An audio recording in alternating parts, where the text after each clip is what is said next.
Welcome to the How to Human podcast, where we explore the art, science, and soul of the human experience. Once upon a time, there was podcasters Josh. And Sean. Today, we'll be discussing stories and threads. What story am I choosing to live right now? Right now, we're living the story of being podcasters, I think. We're trying. We're giving it I like to it. that story. You know, I like writing this story with you, Sean. It's a fun one. I think so. I like writing the story with you too, Josh. What story have you been living outside of the podcast today? Today, I was living the story of a suburban Seattleite who went to the coffee shop and got coffee and a sweet treat and went to the beach and read a book. Today, and by night, podcast extraordinaire. This sounds like a very Seattle story. It does. It's just missing some rain, I think, maybe. It did rain earlier today. It did rain. There it is. Sean, and for you, what stories are alive? What are you living today? I lived the story prior to the podcast of I've for the last few weeks been very ill and meningitis, so not fun, and am recovering slowly. And today I've been trying to bounce back. And as I'm doing that, I'm noticing the longer that I stay sick, the longer the stories of being sick before for 2 years straight, they kind of come back alive. And I have to wonder, am I going into that now? And if I do, can I do this? And can I be okay in that? And as I navigate that, there's just so many more pains and there's so much more tiredness and so much less energy that I think some of my messages come across sharper than I mean for them to. Some of the things that I say and the ways I communicate are shorter, both in terms of they're brief, but also they have a bit more of a sense of urgency and it comes across like anger. And I don't want that. And I don't like that. So I think the story I'm living today is raising my awareness to those things. And then also noticing that I've been in the pattern for the last few weeks of like, life's been happening to me a lot. And I'm trying to still be happening to life in those moments as much as I can. And yet, when it's really loud that life is happening, it can be difficult to focus as much on the threads of how I'm happening to life. And so I've had to take a back seat a bit. And finding my way back to the front seat is, and not being like life is still happening to me, is a practice.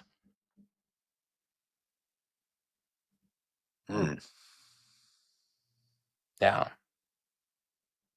So I want to just jump in real quick and say, Josh, as we go through stories and threads, Josh was probably one of the biggest proponents that for me to begin evaluating what story am I telling myself today? Because Josh, typically you speak to your experience as this is the story that's coming up for me right now, or I've been in this story, or this story's been showing up a lot lately. And so there's this tendency that you have to reflect on your stories, and that started getting me to reflect on my stories. As a teacher, I also taught a lot of people that storytelling and understanding the art of storytelling is important for almost everything.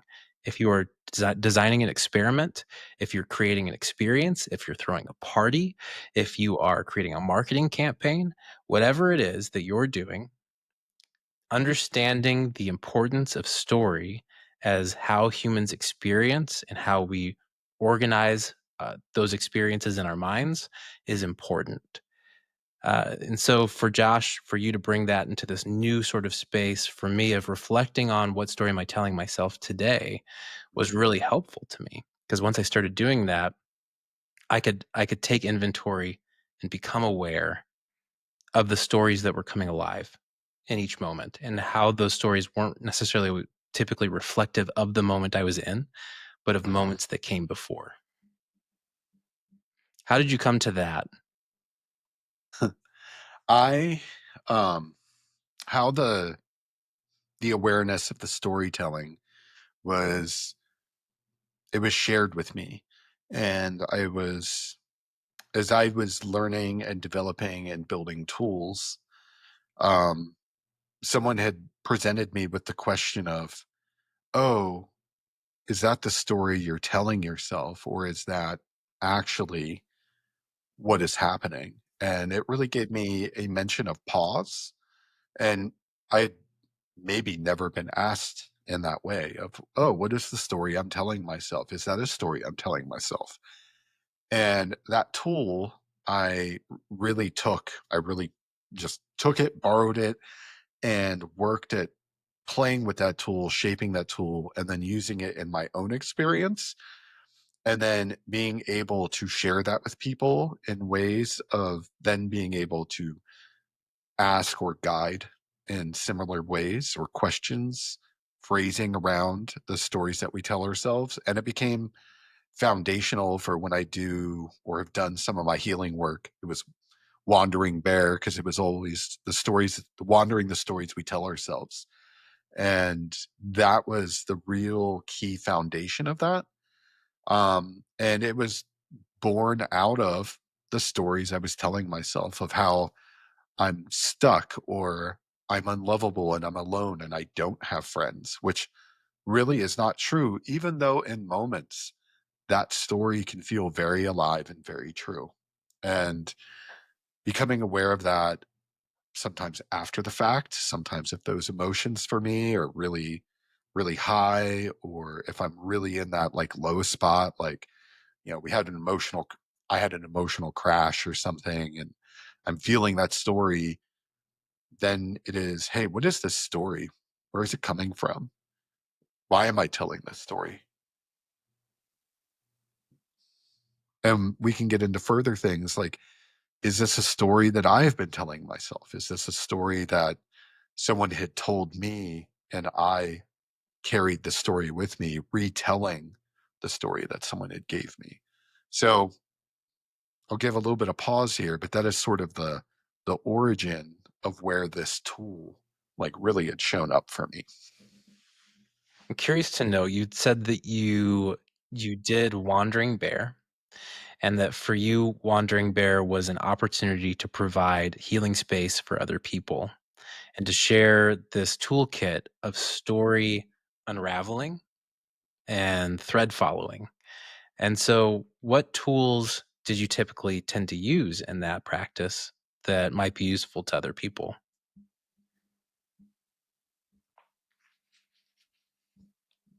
Sometimes in really kind of sitting with the story and kind of speaking like before in our previous episodes when we talk about speaking to the thing, maybe I'm engaging this story. So does this story have a feeling or a texture? Is there some time where I felt this story? Like, did it come up when I was 5 years old? Did it, like, is there a feeling about when or where this story sort of originated? How am I feeling it in my body? Um, when was the first time I can think that the story started being told to me? Um, that when we're talking about threads, sometimes it's sort of like following that thread. Hey, if I was going to say this story of being unlovable, if I were going to follow that thread, I could see these places where the story was valid. So I could be like, oh, I had like a breakup or I had these situations with family or friends, but the story could precede those events in the way that that story that I've been carrying and telling also may have created self-fulfilling prophecies in those ways as well.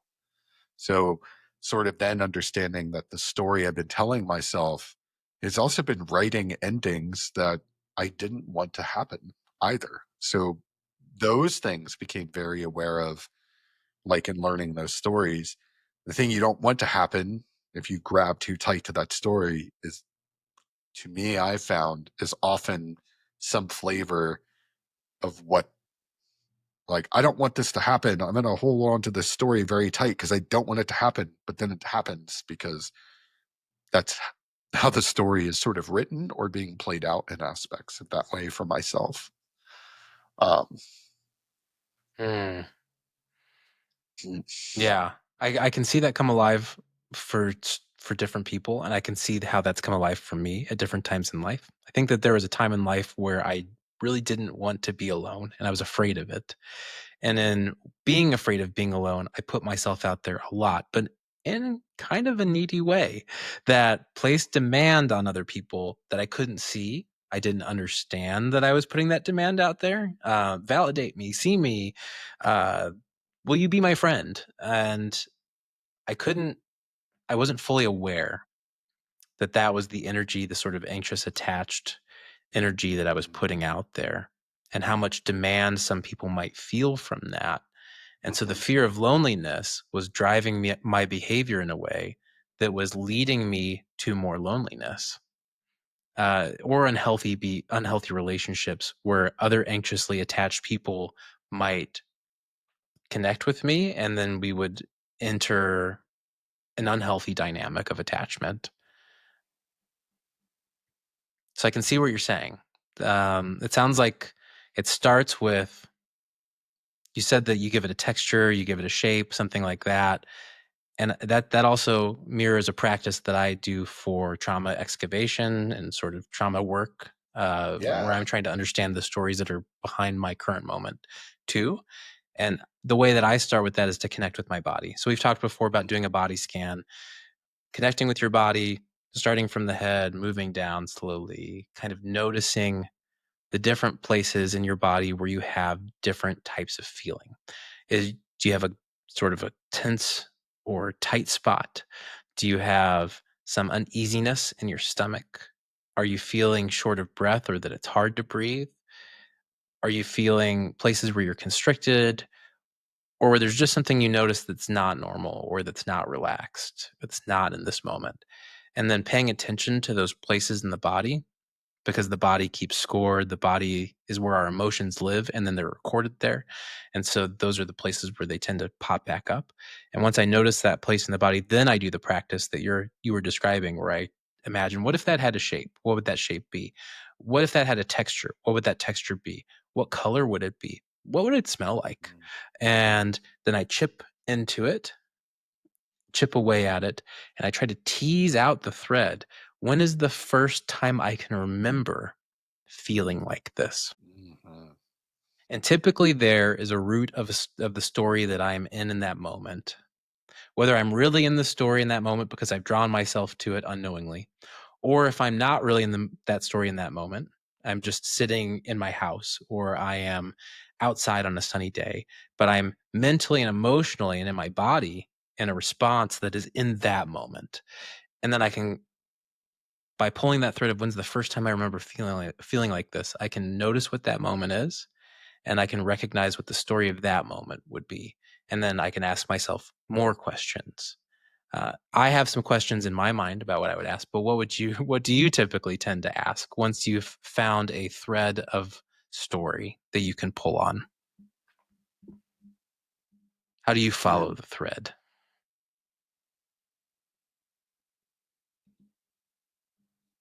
in myself, how I'll follow the thread is, some of it will be, I'll actually give a real example. Um,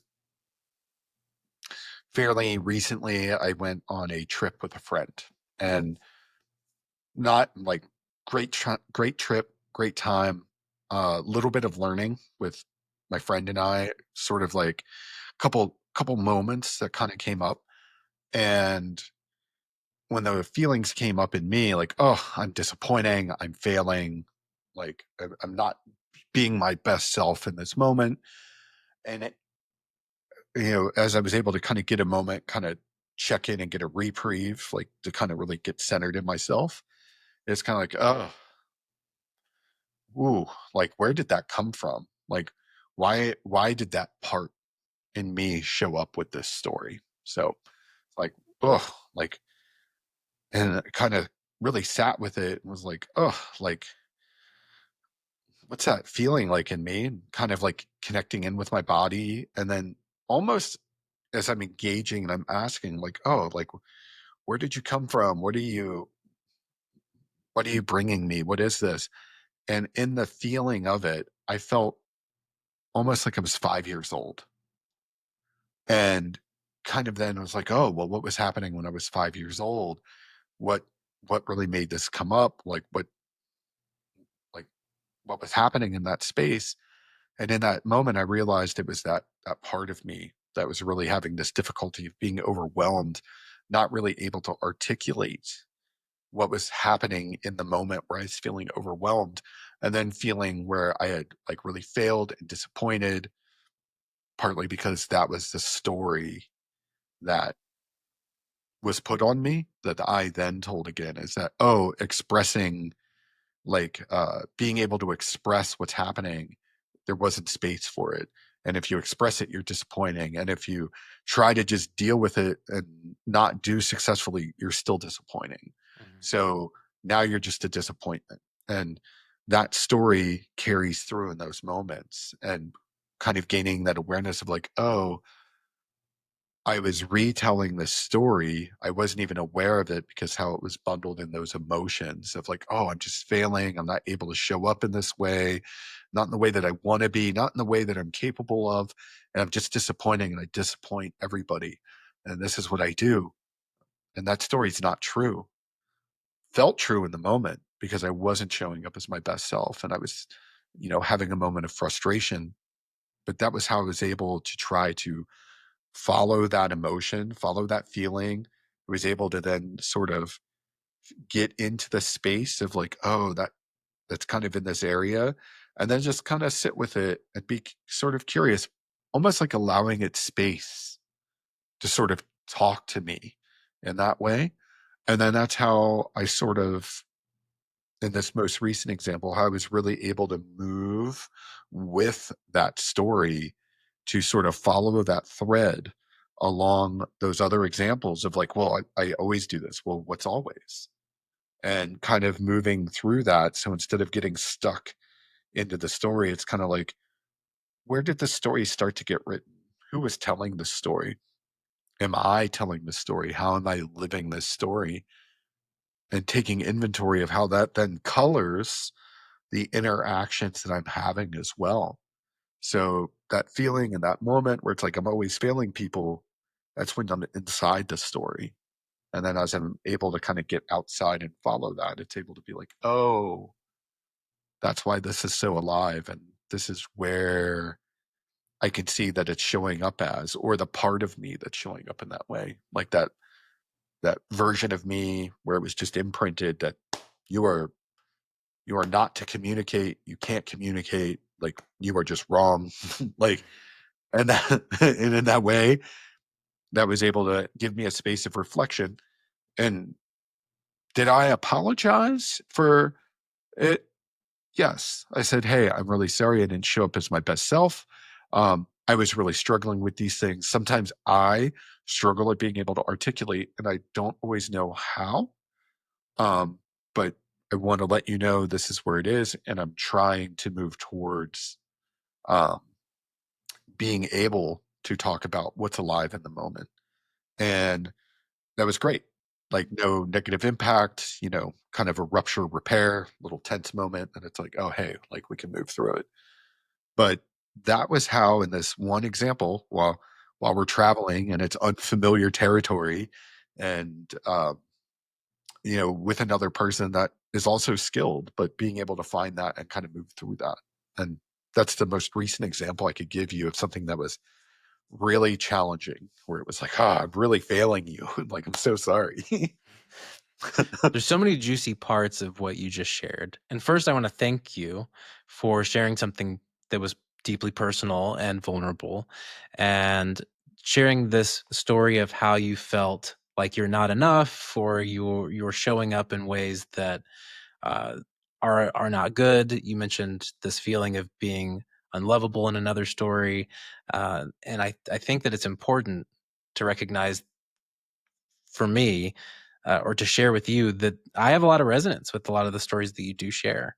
And I don't think that they're uncommon. I think that they're wildly common, and unfortunately wildly common, to not feel like enough, to feel like we're not showing up in the way that we would like to, or that's best. We're not perfect. We're not good enough. We're not loved. We're unlovable. And so first I want to share some resonance and thank you for being vulnerable. And then I want to bring up one thing that I felt was really important. And that's that you mentioned that this part is showing up and you're asking all these questions about this part, sometimes to the part, sometimes about the part.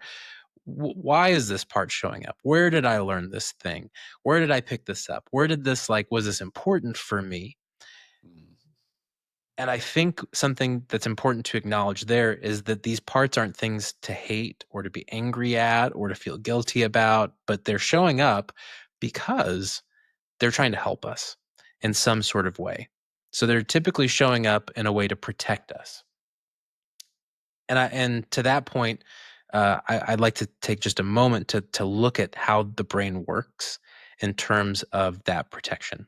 So our brain is an association and prediction machine. It's forging pathways based on the experiences we're having in real time. Those experiences are really complex. It's difficult to boil them down to a simple, explainable process because they're not just in the brain; they're in the body.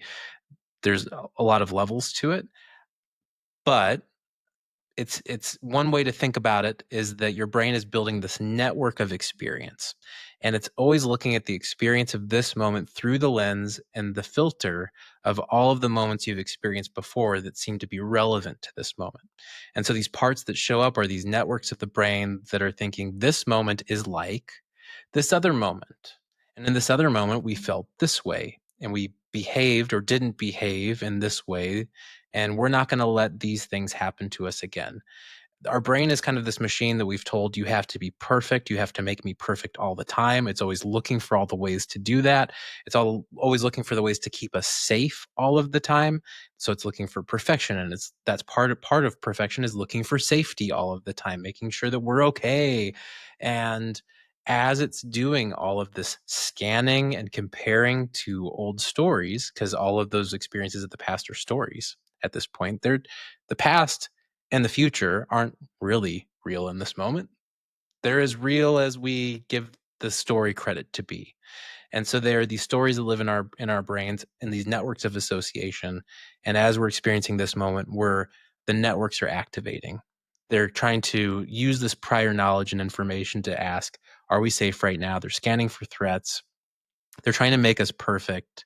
And they're also just kind of building knowledge based on prior knowledge. They're trying to connect new information with old information so that we can better understand it.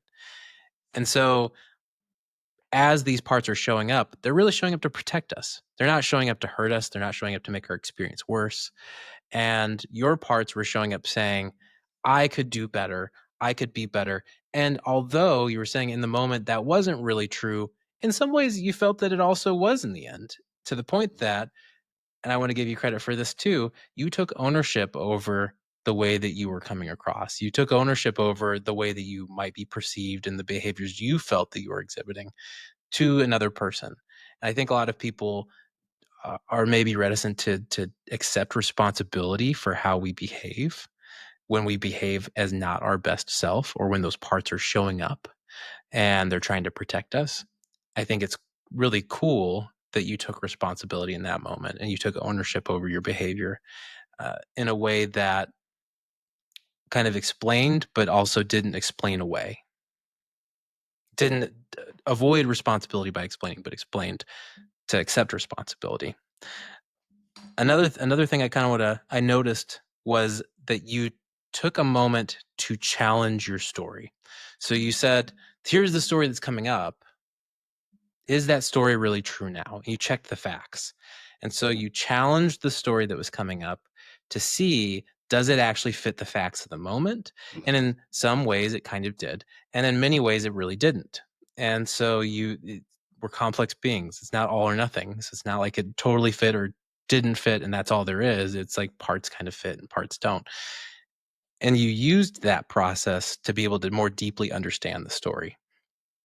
So that was a complex story you shared about how you followed a thread, You use some of the techniques we mentioned earlier to find that first story that you could remember. You actually felt what it was like to be 5 when you first felt those feelings. And then you honored this part of you that's showing up. I think it's important we thank those parts that show up, that we say, I acknowledge you, I see you, thank you for trying to protect me, thank you for trying to keep me safe. Because this is a part of you that exists. This might be 5-year-old you in there. And to ignore those things or to say you're bad and you have to go away is almost like telling this whole part of you you're bad and you have to go away, and exiling it in a way that hurts it. Imagine you being told that or feeling that, and you probably did at some point, right? That's And right. so imagine continuing to do that to yourself. When you do that to a part of yourself, you're doing it to yourself. And so acknowledging those things, thanking them, um, maybe coming back later to revisit with internal family systems. We might do that in another episode. We can talk about how you can talk to those parts to give them the opportunity to find some new jobs that they can do. But for now, we'll focus on the story element. And then once you say, thank you, story, for showing up to try to protect me, I don't think that certain elements of what's going on here really fit the facts of this moment. And I think I want to take this story in a different direction now. And that was your final step, was you didn't stay stuck in the story. You decided to take ownership over the parts you needed to so that you could change the story. Thank you. I'm going to reflect a thank you just for sort of acknowledging and, like understanding this. And I'd really like to share with people out there that I spent a lot of time also stuck in stories, like really stuck in stories, and lived a very long time in stories. So, um, I know what it could be. I know what those are like. Where, for me in my experience, as I started gaining the awareness of, and sometimes they would show up in the frustration of like, oh, I'm so stuck. I don't know why I keep repeating this. I don't know why I keep doing this thing, and I keep coming in this circular motion, and I'm so stuck. And the reason why I was stuck in those moments is because I kept reliving a story that I wasn't even aware of that I was moving through in life. And that the curiosity is really the such a foundational piece, that curiosity to be able to even begin asking the basic questions of like, I don't like this. What can I do different? Even the basics of curiosities of how can I do it differently are just keystones of starting that journey. So if you're coming into those places now and you're like, I want to do something different. I don't like the way this story ends. I know this story. The places when you're starting to feel that way are the places to start asking questions about that story, or what's the story that you want to tell? What's the story that you want to live? Like Sean and I joke a little bit right now, like, hey, we're writing the story that we're these amazing podcasters, because we are, but we really wanted to write that story and start living that story for real, instead of just talking about it and, oh my, will it be so great when we do it? It'll be so great when we do it. And instead, just making that story happen. So I want to offer that as encouragement for those of you out there who may be in that place of like, I want something different. I don't know what to do. This curiosity about the stories and threads. This is a good place to start. So it sounds like the first step is really to begin practicing awareness, begin practicing serious playful curiosity, which we touched on in a previous episode, to begin practicing that presence, because it's difficult unless you make this a practice. And I want to ask you after I finish this, how did you make it a practice? But when it's difficult until you make this a practice to, in the moment, especially when you're in a heightened emotional state, the parts are showing up, they're getting really loud, they're sitting at the head of the table and of who you are, they're kind of taking over, and you're blending with them in a way that's too close, too upfront, too in your face to be able to see the whole forest for the trees. You're just this close to the part that's in front of you, and that's all you can really do. So it's difficult for me, if I'm not in a good practice of awareness, to be able to notice that these things are happening in the first place, and then to take that step back and to ask myself what story I'm living in. So, a homework assignment that I want to revisit could be set up an alarm on your phone once a day at a time where you know that you have the ability to reflect typically. It could be in the morning, it could be in the evening, it could be when you know you have, if you're one of those people who has like a 12 o'clock bowel movement every day, you could do it then. You could do it then and set up your alarm to ask yourself, what story am I telling myself right now? What stories have been coming up today? Where do those stories come from? And you could even do the body scan if you want. You could ask yourself, how do I feel in my body? If I notice a place where it seems the story is living in my body right now in some tension or some sort of other feeling, when was the first time that I remember feeling that way? You give it the shape, the color, the texture. You could pull the thread to find the first memory you remember feeling that way. And you can develop this as a practice simply by making it a bit of a routine so that once you practice the routine enough, and you begin to play the game of noticing once a day, then uh, the way I've found that this works is that I then begin practicing it when I'm not doing the routine. And eventually I don't need the routine anymore because I've raised my awareness to the point that I can practice what story am I telling myself right now. And yeah, I'm not always effective at it. And at the same Resonance. time, yeah. And at the same time, I think that's okay. The idea that we're working on practicing it is enough. So, uh, developing this as a practice, setting that alarm. I want to make that a homework assignment. I hope we remember to revisit that. I do want that to be something that I'm going to practice it this week. Josh, can you commit to practicing that this week? Yeah, I do. Sweet. And to any of our listeners out there, if you can make that commitment to find a time in your day where you can connect to what story am I telling myself right now? And is that story working for me? That's great. Josh also mentioned that once you notice the story that you're telling yourself, you can ask yourself some pretty important questions. Is this story working for me right now? Does it meet and match the facts of the moment as it actually is? Am I living in the present as it is? And or am I living in past moments that I am projecting onto the present moment? Maybe I'm even projecting them onto the future out of fear that I could relive some element of those past experiences and I should try to prevent that. And so, am I living in the present moment or am I living in the past or the past projected onto the future? How is that happening for me?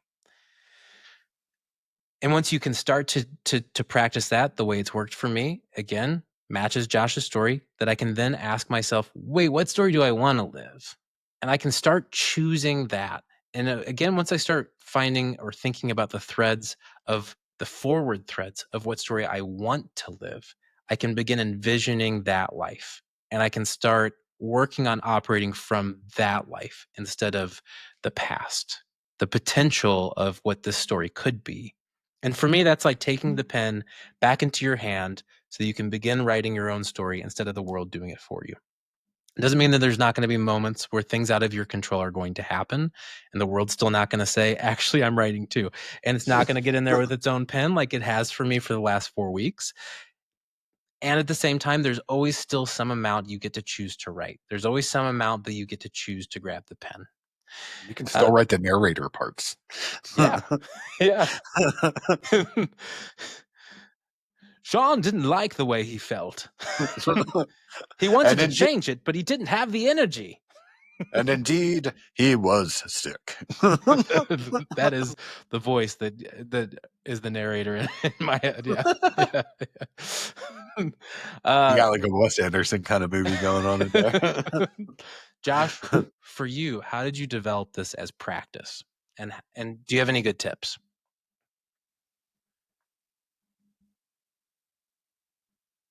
One of the things that really,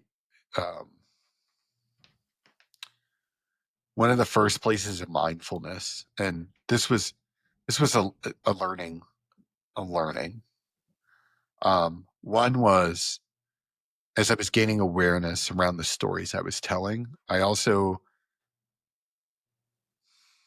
had to be very honest with myself about how I'm carrying this story, and also where I was mentioning about sort of owning up to behavior.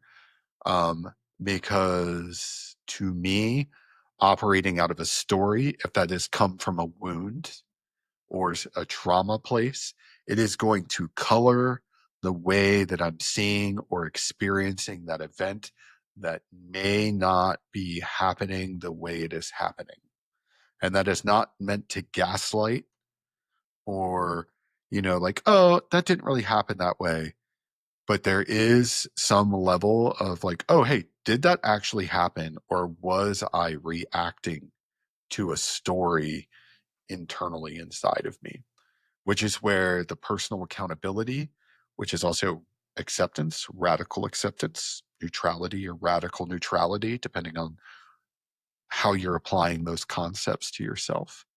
Um, they became pieces of that. So then I had to be like, whoa, maybe I was a little out of pocket. Maybe I did react in a way that was a little bit sharp or maybe wasn't very polite, and really taking ownership of that, because that's also what builds the agency to start to change those stories. Because you're like, for me, I always try to use I statements. Just if you want to have better human relationships, use I statements. Try not to use yous, we's, days. So for me, I really had to take inventory and agency about the way that I was allowing those stories to drive my actions or reactions to things in life or to people.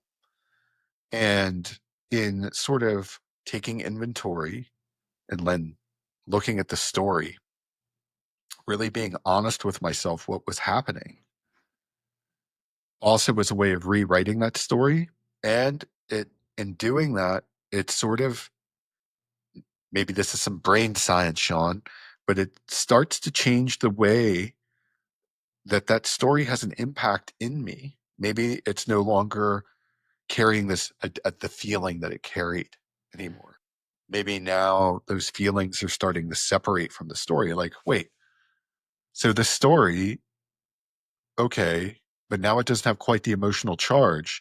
Now am I able to start to see it differently? Or does it look completely different? Or now does it not have the same impact? Or is it not something I have to tell anymore? For me, sometimes part of that is even catching the story earlier on. And so noticing, oh, I see you, story popping up. I see you. I feel you. I know this feeling. I know this story. And seeing it coming up has it holds the potential for me to, if I can do that earlier on, stop the emotion in its tracks before it becomes a runaway train and controls my behavior in all of these ways that feel almost out of control because I'm in the story and not in the moment. And so for me, part of that is yes, the being able to even just say, I see you story and it not having the depth of emotional impact because I have done the work, or I'm going to use the I statements. I have done the work around the story to kind of unravel it and take inventory and attend to it. And part of it is again catching it early. So being able to notice as I increase my noticing ability, being able to notice the story coming up and say, I see you, story. I see you trying to protect me, and then being able to check the facts more in the moment. And I would say that when I first started this journey of doing this, I was maybe not doing it in the moment as much as I was doing it after the fact at first. Because in the moment, I was still in the stories. And it wasn't until after the fact that I was able to step back and reflect. I would also say that once I started getting good at practicing this in the moment, it doesn't mean that I still don't come back to it later to reflect on it again. Because the state of mind I am in when I am in the moment and still in the body response of a previous time is going to be different than when I reflect on it later. And to dive into that just a little bit deeper, when I am in a triggered response, when people are in a triggered response, and we talked about triggers in a previous episode, and we are in an old story. We are in our bodies, in the emotions of that story. We are experiencing all of the hormonal, chemical flooding that happened in the course of that story, all of the places where we probably experience tension and tightness and all of the other things from that story are coming up in our bodies in real time. Our body is in an emotional state as though we are living in that story of what has been or what could be. We are in that emotional response to the point that for our body, it is real. And so even practicing it in the moment can sometimes still be coming from a place of coming down from that or still in it. And it's different than to reflect on it later. So I like to do both if I can remember to, because when I can do it in the moment, it can stop the emotion a little bit in its tracks, to name it, to see, I see you, story. I see what's going on here. I see the way that you're coming alive in my body right now. I'm checking the facts. You do fit or you don't fit. And then later on, reflecting on it again and saying, what really did happen there? The way that I checked the facts, the way that I followed the threads backwards, the way that I tried to understand the story, was that accurate? Was there more to it? Was I reading things into it in that moment? And I think I get different things because in the moment I can see and feel things I can't see and feel in reflection. So let me ask this because I totally missed I missed the cue on this, but um, so let me ask you in practice. So how, like for you in practicing it, is there like how did it become easier for you, or was there also a moment where like do you find that you're caught less now in the story? Do you still get caught in a story sometimes and you're like, oh, I see it now? Um, but kind of like that practice aspect of like what's like some of the ways you practice, but then also in that evolution of practice, is that moment of being in the story getting shorter and shorter? Is it just kind of taking a different um is there like a different impact now? Like what's that experience been like for you, from like how to practice, what to practice, to more of this state where it's, you know, that experience for you, like how is that easier now or different through that evolution? Yeah. I think, first of all, I want to say it's not easier. it's, there are things about it that might be easier, but it's not easier. The work is always hard. There are things about it that become more familiar, and in that way, it can kind of feel easier, or it can feel more natural. It can feel more Yeah. practiced. It's still difficult. It still happens all the time. I've accumulated stories for 30 some odd years of my life, and they show up all the time in different ways. I, again, am an association machine that is reflecting on all of these networks of the past to project them onto the current moment as best as I can, to be able to relate what's going on to something that's happened before so that I can make sense of it and I can be perfect and I can all of those things that the brain does. I'm still doing that. I'm still a human being. I still have a brain that works in that way. It's got a survival mode. And we can talk more about this at a different time too, but there's sort of two network modes of the brain. There's the default mode network and there's the focused mode network that shows up in fMRI studies. The default mode network is our survival, and it is very active. It is the default. It is constantly scanning for the threats. It is constantly trying to make us perfect. It is constantly uh, activating these old references and prior knowledge. And it is sometimes operating from deep wounds and old stories in ways that show up in the moment and that aren't helpful, and ways that are helpful. And so we won't go into those networks of the brain right now, but when we are in the mindfulness state and we are in the flow with things as they are and not as they have been, or not as we're afraid that they will be, but we're in things actually right now, we're in the focus mode network. That is flow state. So the reason I say I reflect both during and after Mm. is because during, I'm still probably in that default mode network trying to shift gears. And after, I might be able to more easily or more naturally access the focus mode network of being able to reflect. And again, I get different information from both. So I think both is most helpful. Because again, I can't really do the body scan later on when I'm not having the body sensations. And later on, I can reflect more deeply in ways that maybe I couldn't access that deep reflection in the moment. So there's that. But how does it become faster? How does it become more natural? How does it become easier, quote unquote? I would say is practice and making an intentional goal to practice. And so this is where, again, the homework assignment of setting the alarm once a day to just check in and ask about what story am I living in right now? What stories have been coming up for me a lot today is helpful. And over time, I've begun to notice, as you've mentioned, many trends or patterns of story that show up for you a lot. I've begun to notice my own patterns and trends of story. One of them that shows up for me a lot is everyone is better off without me. It shows up a ton. A ton. Yeah.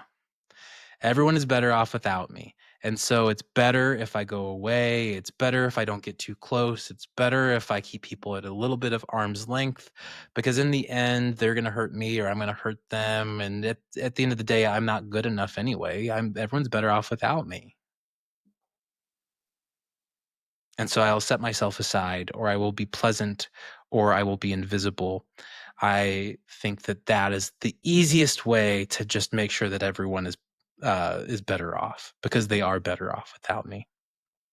And again, following the threads back, where was that story built? Many moments. Where was that story confirmed for me? Where are the different levels of influence that came in to tell me that story? Was it just uh, influential people at critical moments of life? Was it culture? Did elements of sort of the grander narrative that we're all being conditioned in, did that have an impact? And so where were these stories given to me? How did I inherit some of them? These are just ways that I can follow threads to better understand the architecture around some of the more prevalent and repeating stories, because stories don't typically just have one moment that they're rooted in. They have many, either they've been confirmed over time, and sometimes we confirm them for ourselves, not living in the facts of the moment as it is. And for me, the goal of understanding the point of this whole what is the story I'm telling myself is, it really takes the power away from the stories that are controlling my experience today without my permission, and it puts the power back in my court. Again, it takes the pen of this is what's happening to me away as much as possible and places it back in my hand to decide how I want to write the story today. Mm. And it's the difference between, oh, poor me sometimes, and, well, this sucks, and it's just a moment. It's going to pass, and I'll get through it like I always have, because I've been resilient in the past and I can be resilient today. And so deciding how to choose and select the narratives, how to write them down for this moment can be very powerful. So it's about taking that power back and not playing the victim to all of these stories that have happened in my past, but choosing to be empowered and to take agency. And I will also say this, to say, I'm going to take the story back and I'm going to decide what my story is going to be. As much freedom as that comes with, it comes with an equal amount, if not more, responsibility and work. I can't just hope that this story is going to come alive. I have to make it come alive. And the difference between me and somebody else who's living a totally different story, who's had a very similar background to me, might just be that they've decided that they're going to tell themselves a different story. I could live whatever story I want. And once I realize the possibilities are infinite and limitless within reason ish, I can do that. If I'm like, oh, I can't just go be a stockbroker, that's a story, isn't it? Of course I can. I can't. I might have to learn some stuff. I might have to work hard at it, but I can do that. Well, I can't just go paint pictures all day. That's a story. There are people who do that. There are people who have started learning when they were old how to paint pictures, and they built an entire career and life out of it. There are people who didn't start acting until they were 50. And when they were 40, they were serving coffee without a dream of acting, just maybe a dream that felt too unreal and impossible. Right. And then they're doing it. It's never too late. You're never too old. You can always rewrite your story. And the story you're living today can be whatever you want it to be. And who cares if you're making it a reality, or even if it's just a little fantasy you write for yourself to be able to make the moment a little bit more whimsical? There's a healthy amount of delusion I feel like we can engage in. Yeah. I think that's also something else I want to put on the homework list is be more whimsical. Like Yeah. add whimsy to the everyday, add the magic to the everyday.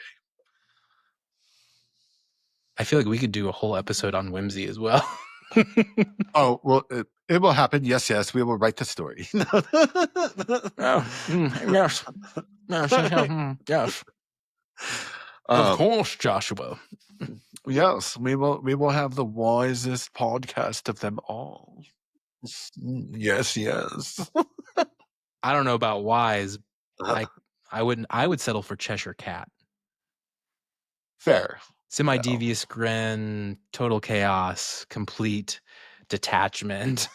am I chaotic neutral or chaotic good? How do I want to play with the store today? Um, That and the stories and the threads, these are going to be recurring themes throughout our show. Um, they are like we are the storytellers of our lives, um, and there's a lot of empowerment in that. And then we will also start touching on other episodes and further down the stories that are given to us, the stories that culture has told us, the stories that systems like capitalism and patriarchy have put on us that we didn't even know we were operating in. So know that the stories and threads is a very big story and there's lots of threads, but really wanting to build that container for who, our individual self so we can start understanding the stories that we're telling ourselves because it's going to start to make it easier then as you start dissecting and exploring your own terrain and stories out there in viewer land. Um, then when you start running across these things, they're like, oh, I have this story, but it's not my story. Where did that story come from? Who told that story to me? And even some of that might start showing up under some of the stories that you might be telling yourself. You might find um, something like I'm not good enough or I'm not this or that. Did someone put that story on you? An art teacher said you can't draw or, you're not good enough to play music. But was that someone just being a sourpuss and just told you that, you know? So understand that these threads and stories are going to be part of the foundation of how to human. And it's also the human experience. We are storytellers and we like stories. And um, it is, to me, this foundation of a shared experience that we all have. it's wild to me when I mine other people's stories to get to hear what some of them are. Because it's sometimes it is really eye-opening and beautiful and opens up my life in a new way that I think, "Oh, I can tell myself that story too. That's really cool that they do that. I wanna do that. I'm gonna do that." So that's one cool way to kind of, mine and understand other people's stories and get curious about them. Another way is to see how just strangely different the stories are we come up with or that we've been given. So a friend of mine told me about his brother, how he has the story that my friend is dating and he is really falling, I think, for the person that he's dating. And his brother is like, "You can't do that. You haven't even been on a physical first date yet.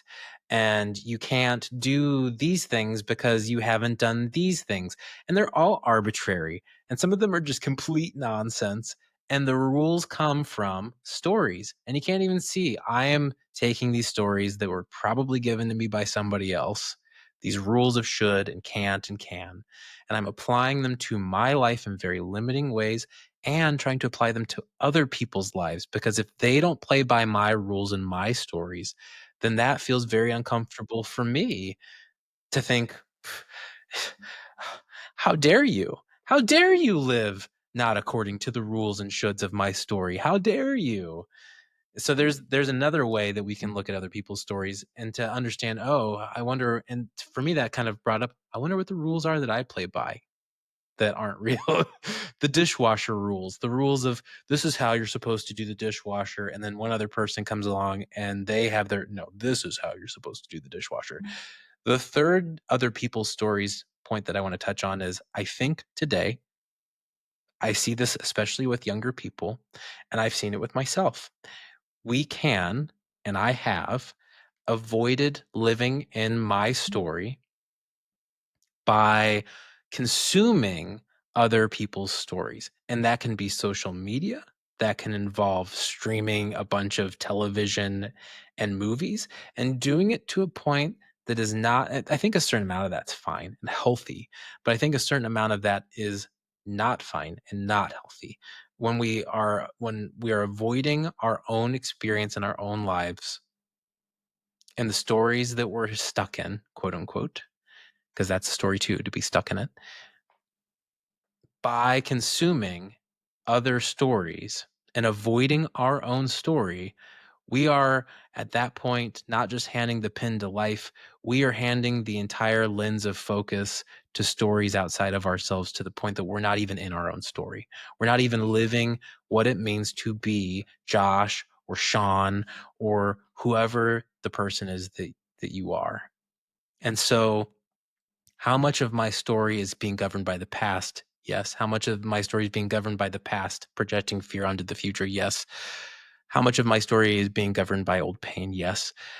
And also, how much of my story is being avoided entirely so that I can fill it with other stories, and that is easier and more comfortable than living my own.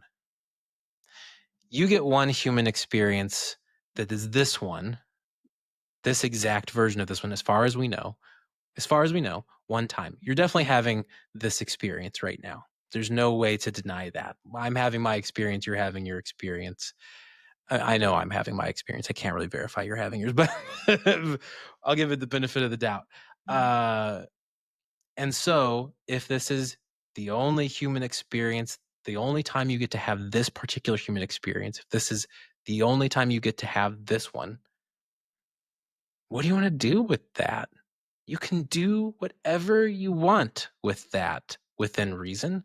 So, what are you going to do with that? And I that is where we definitely take the have. pin back. Sorry, go ahead, Josh. I definitely have doom scrolled a whole bunch of other people's stories when I've been Hours. stuck in my own story. Yeah.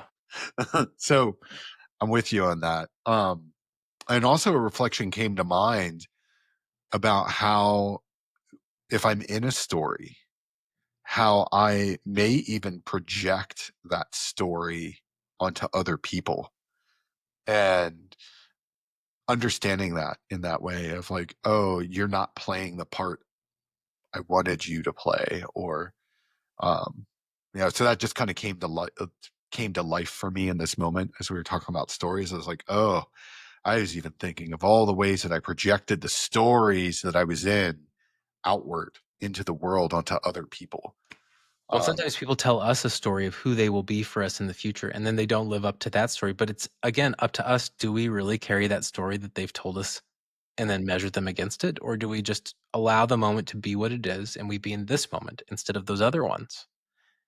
This is the moment I'm in. And to that point of being in the moment we're in, Josh and I before the show talked about this a little bit. I think that sometimes it can come to me hmm,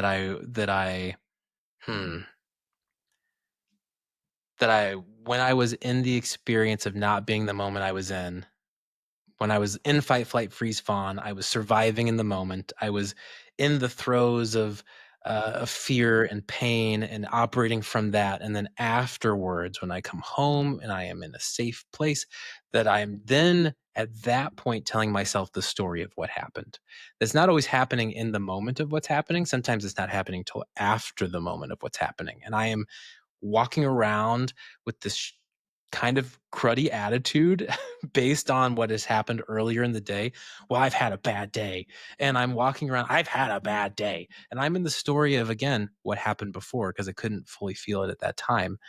Now, And right now, I'm not in that moment. Right now, I'm in the comfort of an air-conditioned home. Right now, I have the freedom to go watch television if I wanna go consume other people's stories and avoid mine, or I have the ability to go do what I've been doing lately, which is go out in the back and watch a sunset and listen and be present and ask myself, "Can I knowingly and intentionally etch this moment as I'm experiencing it into the fabric of my brain, into the tissue? Can I just build a pathway of this is going to be me intentionally experiencing this moment completely and recording it, savoring it, and allowing it to be what it is, and noticing, oh, the story is coming up. The story's coming up of something from the past. The story's coming up of other things I could be doing right now, and saying, I see you, story. I see you rising up. And right now I'm watching the sunset. So I'm going to set you down, and you can come back later and bring the awareness back to what's going on now, bringing the awareness back to the sensations of the moment. To what we see, to what we hear, to what we feel, taste, and smell. And in doing that, I've noticed, wow, the birds get really loud, right? As the sun is giving its final rays for the day. They're screaming out to find their mates for the evening. They're giving their final Fs, you know? Uh, I forgot we have an explicit podcast. I can say final fucks. They're giving their final fucks of the day. And isn't that cool that this is that I get to be witness to this, bear witness to this? And as they build up, they fall off quickly. And then the sounds of the frogs, the trill of the frogs rises as they're coming down. And the fireflies begin to emerge. And there's just all of this awesome beauty that I get to experience when I'm in this moment and not in I've had a bad day. And what's great about that is I get to take a break from having a bad day. So, what story am I telling myself? Where does the story come from? Doing a body scan. How do I feel in my body? Where do I feel this story the most? What would it look like? What texture would it have? What shape would it have? What color would it have? What smell would it have? If I chip away at this story that's living in my body as a sensation, if I chip away at that sensation, I pull out the thread of the first time I remember feeling that way, what would that moment be? And is this story that I am living in this moment that's coming forward, does it serve me now? What story am I telling myself right now? And does the story serve me in this moment? Does it match the facts? Is it the story that I want to be living the way I want to be living it? And what story do I want to live? And if you're wanting to journal, I got a couple prompts for you on this. Homework So time. the story I'm holding is, if I drop the story, what I feel is, if I drop the story, what I want is. So those are some places to just sort of start exploring or like wandering, like that holding of the story, what that story is. You could also approach it in a different way, like, it's probably not true, but sometimes I believe. And then that's a way that you might be able to approach a story that might have a protector or some kind of resistance to getting to it, like in specific ways. So you could be like, hey, this is probably not true, but sometimes I really feel this way, or this is what I believe about myself. And, kind of that gentle curiosity of wandering into it might allow some easier access to those spaces as well. Um, so, like, examples, if I was going to be kind of authentic, um, it's probably not true, but sometimes I would believe that I had to earn love. It's probably not true, but nobody really wants to be my friend. And those are real stories that I've struggled with. So those are ways that could be kind of gentle and easing in, especially if something is really tender or it's a really big story. So those are some gentle prompts that can kind of move into those ways. Some questions that I like to ask myself sometimes that you're welcome to add to the prompts if you want. And I don't have Josh's prompts recorded in my brain, so I might be retreading some.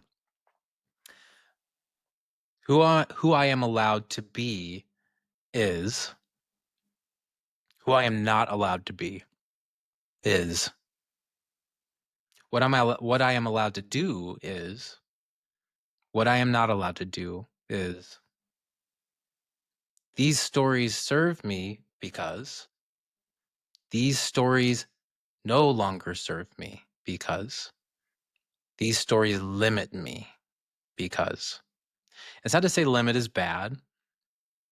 It's not to say that them no longer serving you is bad. It's not to say that them serving you is good. It's just to recognize these things, not to place a judgment or a value on them, just to allow whatever is there to come up and to find its way onto a page or out loud into a voice recording or whatever it is that works for you. And so taking some time as a homework assignment to ask those questions and give your best answers, give your best shots at them, could be one way to get started. Another homework assignment that I want to touch on again, that I mentioned a few times during the pod, that actually just came up during the podcast naturally, was set an alarm for a particular time of the day where you know you typically have space to be alone, to be with yourself, to be with your thoughts, to reflect, to ask challenging questions. And it could just be 5 minutes. And ask yourself, what story am I telling myself right now? What stories have I been telling myself today?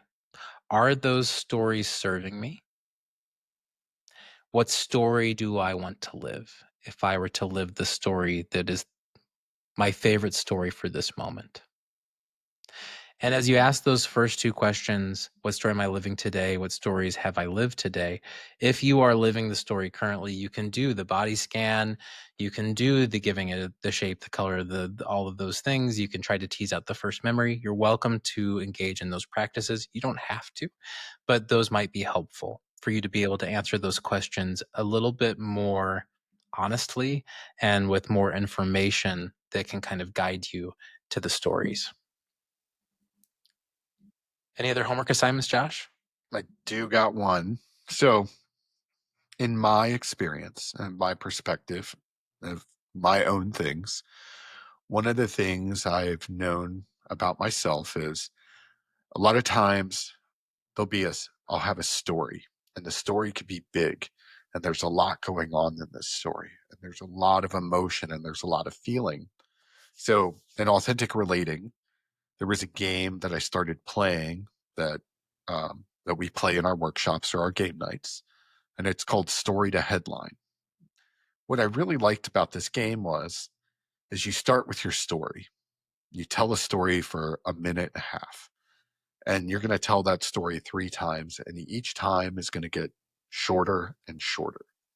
It's called Story to Headline. We're going to go from story to headline. What I like about this, and I'll give you the rules here in a second, but what I like about this is that it allowed me to move to more of a space of like neutrality or radical neutrality because it took a lot for me, it took a lot of the emotion out of the story and left me with what happened.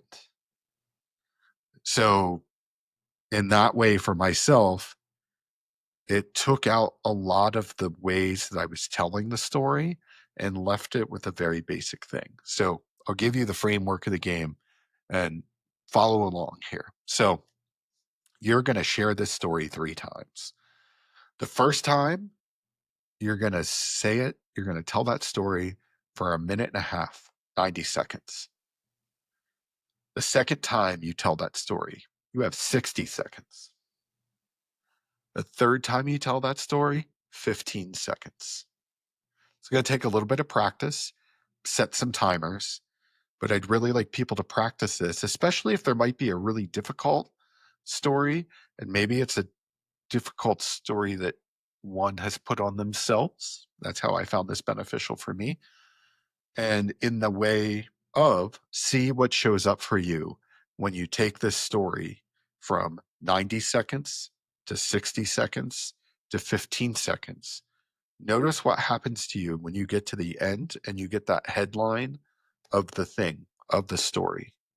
See what shows up for you in that. You might be surprised when you look at it and you're like, oh, and there's a completely different perspective about what you see left on the page or your voice recorder, however you wish to play this game for yourself.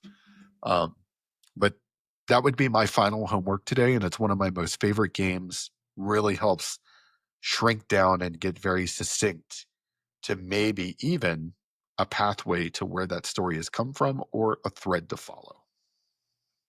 And I would say that Josh and I unknowingly, I didn't know about the game when I was doing it, but I would say that Josh and I have pointed to a number of headlines that we've come upon in our experience throughout this episode. And so for me, one of those would be everyone is better off without me. And the headline might be I was taught that everyone was better off without me.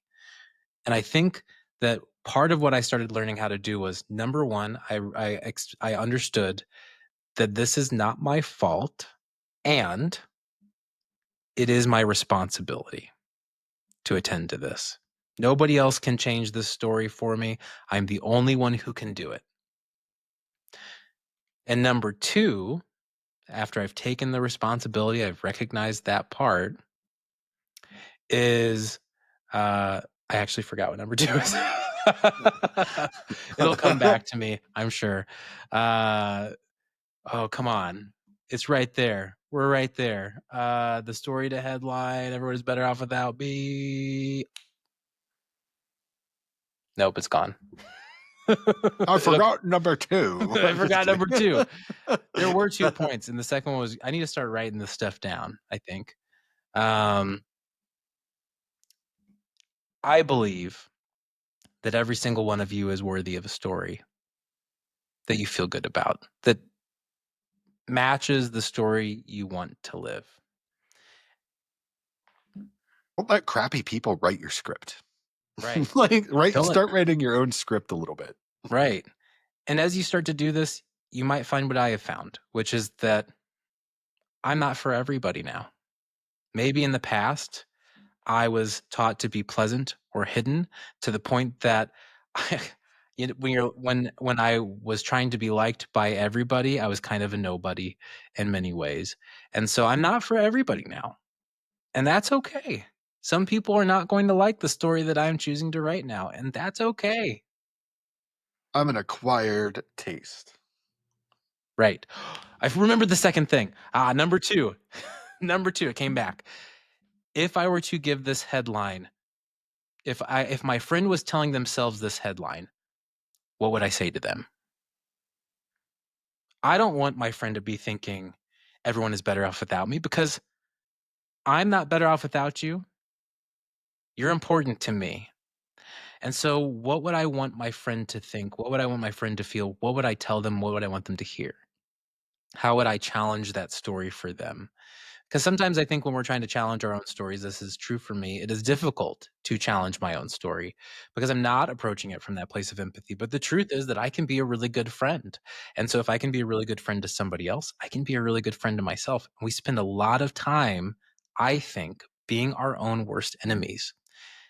And I think maybe one of the ways we flip the script and take that pen back to write our own stories is we start trying to work on becoming our best friend. The very great piece of advice that you just shared there. And it was something that only within the last 4 years that someone had given me as well. That speaking, like, so when your friend speaks in a headline to you, how would you respond to that? So that was a tool that a therapist had really helped me with. It's the same way. It was, why do I speak to myself differently than I speak to my friends? Like, why am I doing that? And it took practice, 4 or 5 years, and the brain weasels aren't really chewing so hard these days. Could have bad days, still have feelings about things sometimes, but that kindness to yourself, that speak to yourself and very kindly, just as you would like your bestie. You don't need to beat yourself up anymore. And I think what my answer to that question you asked was, why do I speak to this person differently? Was that I love this person and I don't love myself. And so practicing this to find your way back to loving yourself, the way I have worked my way back to finding a way to love myself is to practice how would I show up for someone else? Would I ever treat a friend the way I'm treating myself right now? We have a tendency to torture ourselves for messing up to the point. It's not to say like that there's not a healthy amount of shame that we should feel, that we can feel, or a healthy amount of guilt that we can feel when we do something. It teaches us something. I'm not saying that there is a healthy amount of those things we can feel. And at the same time, do we need to torture ourselves relentlessly to teach ourselves the lesson? I don't think so. I don't think we need to be mean to ourselves. I don't think we need to be unworthy, tell ourselves we're unworthy of love. I think if, even if we were trying to help a friend understand something that is maybe not, that's not a helpful behavior for them, we're doing it from a place of love. So can we hold that same space of love for ourselves? And if we can't, can we just practice it until we do, until we've developed it? Can we try to be our own best friends? I hate to say fake it till you make it, but it's kind of that similar. It's a similar vibe of just pretend and try and show up for yourself and say, I am worth it. Say and tell yourself the things that you wish that other people would have told you. Like, I'm proud of you when you look in the got a mirror. game. I got a game for you out there. Maybe we Yeah. already played it, but it's the I love myself game. So you can play it with friends, but if you play it with yourself, here's the deal. You have to name something that you love about yourself. So, and you want to keep it short. You don't want to say a paragraph. So, one thing I love about myself is my creativity. One thing I love about myself is my resilience. One thing I love about myself is that I'm a pretty good cook, right? But if you're in a moment where you're stuck and you can't think of something in that moment, you have to say you love everything about yourself. And that's the practice. So play with that, have fun with that. Um, don't forget to play the I love myself game. And these are bonus assignments. All Yes. right. So definitely please attend the stories as your core assignments for those out there taking the notes. And and another bonus assignment, this one's real, can be real icky feeling and really uncomfortable, is look at yourself in the mirror and tell yourself, I love you, and mean it. And you're not trying to be Narcissus falling in love with themselves in front of the mirror, right? It's not about romance. It's looking at yourself as though you are your own child, as though you are your best friend, as though you are somebody you deeply care about and love, and looking at you and not seeing them. Maybe you might have to start by doing that a little bit at first, but ultimately seeing you and saying, I love you. And if you're like, I'm never doing that, I would take a look at that. If that What? idea makes What you squirm story? in your skin, I would take a look at that. What's that story coming from? Where's that story coming from? What is Or that story? or If that's, stories. yeah, Yeah. just gonna say, I, because of friends like you, Sean, and other people, I had tried to do the whole mirror thing. I Look will at your say, face as you say it. The mirror thing.